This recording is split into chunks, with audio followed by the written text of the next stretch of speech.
আমরা কি বাংলা ওয়াশের খুব কাছাকাছি? স্বপ্ন সেরকম দেখা যেতেই পারে। সেই বাংলা ওয়াশ থেকে আমরা ১৪৩ রান দূরে রয়েছি। হাতে রয়েছে ১০টি উইকেট, সবগুলো উইকেট হাতে রয়েছে। পঞ্চম দিনে ১৪৩ রান দরকার। ১৪৩ রান কি বাংলাদেশ করতে পারবে? পঞ্চম দিনে গিয়ে উইকেট বোলারদের আনুকূল্যে চলে যাওয়ার সম্ভাবনা থাকতেই পারে, কিন্তু শেষ দিন চতুর্থ দিনে টি ব্রেকের পরে, টি ব্রেকের আগ পর্যন্ত বিশেষ করে জাকির এবং সাদমান, বিশেষ করে জাকির যে ব্যাটিং করেছেন, জাকির যে দৃঢ় চেতা ব্যাটিং করেছেন, ছক্কা ৪ মেরেছেন, মাত্র ৭ ওভার ব্যাট করে দুজন ৪২ রান করেছেন কোনো উইকেট না হারিয়ে। সেই ব্যাটিং দেখে আমার মনে হয় যে এটুকু বোঝা যেতেই পারে যে এই উইকেটে বোলারদের আসলে তেমন কিছু নেই। পঞ্চম দিনে গিয়ে বোলারদের জন্য এত বড় স্বর্গরাজ্য হয়ে যাওয়ার কথা নয় যে বাংলাদেশ ১০ উইকেট হাতে রেখে ১৪৩ রান করতে পারবে না। ১৮৫ রানের টার্গেট ছিল। বিনা উইকেটে ৪২ রান হয়ে গেছে, এখন ১৪৩ দরকার। তার আগে হাসান মাহমুদ এবং নাহিদ রানার কীর্তি, যে কীর্তির ফলে পাকিস্তান দ্বিতীয় ইনিংসে এসে কিন্তু খুব বেশি দূর এগোতে পারেনি। পাকিস্তান দ্বিতীয় ইনিংসে করতে পেরেছে মাত্র ১৭২ রান। ১২ রানের লিড ছিল, ১৮৪ রানের লিড হয়েছে। ১৭২ রান করার পথে হাসান মাহমুদ গতকালকে প্রথম ২ উইকেট আবদুল্লাহ শফিক এবং খুররম শেহজাদ এই দুজনকে আউট করে দিয়েছিলেন তৃতীয় দিনের শেষ বেলায় এসে।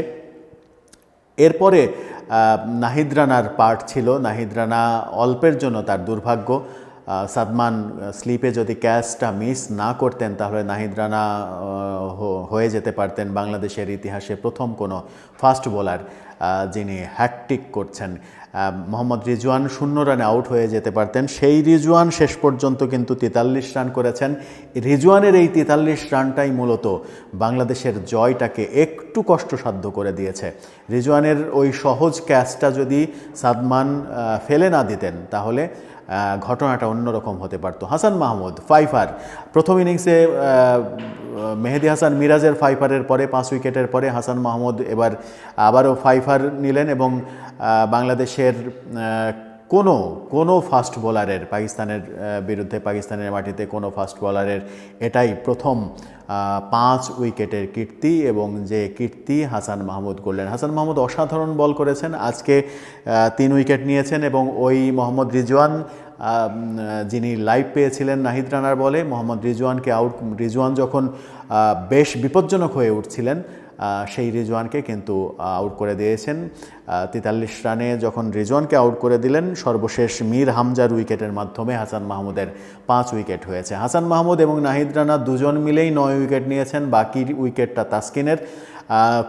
স্পিনার মিরাজ এবং সাকিব আল হাসান এই ইনিংসে কোনো উইকেট পান নাই, তাদের উইকেট পাওয়ার প্রয়োজনও হয় নাই আসলে। ১৭২ রানে অল আউট হয়েছে পাকিস্তান। ১৮৪ তাদের পুঁজি, আগের ১২ রানের লিড সহ। এখন ব্যাপার হচ্ছে জাকির যেভাবে ৩১ রান পর্যন্ত গিয়েছেন, দ্বিতীয় ইনিংসে জাকির যেভাবে ব্যাট করছেন এবং আত্মবিশ্বাসী জাকিরকে মনে হয়েছে, সাদমান এবং জাকির কালকে শুরুটা যদি দারুণ করতে পারেন, শুরুতে যদি হোঁচট খেতে না হয়, আমার মনে হয় যে এই টেস্ট জয়টা এখন বাংলাদেশের পক্ষেই অনেকখানি হেলে আছে। এই টেস্ট প্রাকৃতিক দুর্যোগ ছাড়া এই টেস্ট আর ড্র হওয়ার কোনো সম্ভাবনা নেই।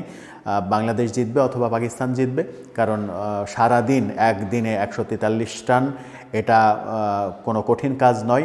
হয় ১৪৩ রান হয়ে যাবে অথবা খুব শর্ট রানের মধ্যে বাংলাদেশ অল আউট হয়ে যাবে যদি পাকিস্তান অসাধারণ অকল্পনীয় কীর্তি করে ফেলে বোলিংয়ে। কিন্তু আমরা প্রত্যাশা করব বাংলা ওয়াশ বাংলাদেশের ক্রিকেট ইতিহাসে প্রথমবারের মতো টেস্ট ক্রিকেটে বিদেশের মাটিতে কোনো দলকে হোয়াইট ওয়াশ করার যে কৃতিত্ব, সেই কৃতিত্ব থেকে আমরা মাত্র ১৪৩ রান দূরে।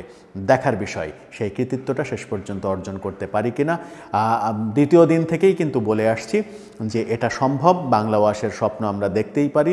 চতুর্থ দিন শেষেও বলছি বাংলা ওয়াশ এখন আমাদের হাতের মুঠোর মধ্যে, যদি আমরা বাজে খেলে সেই সুযোগটা নষ্ট না করি।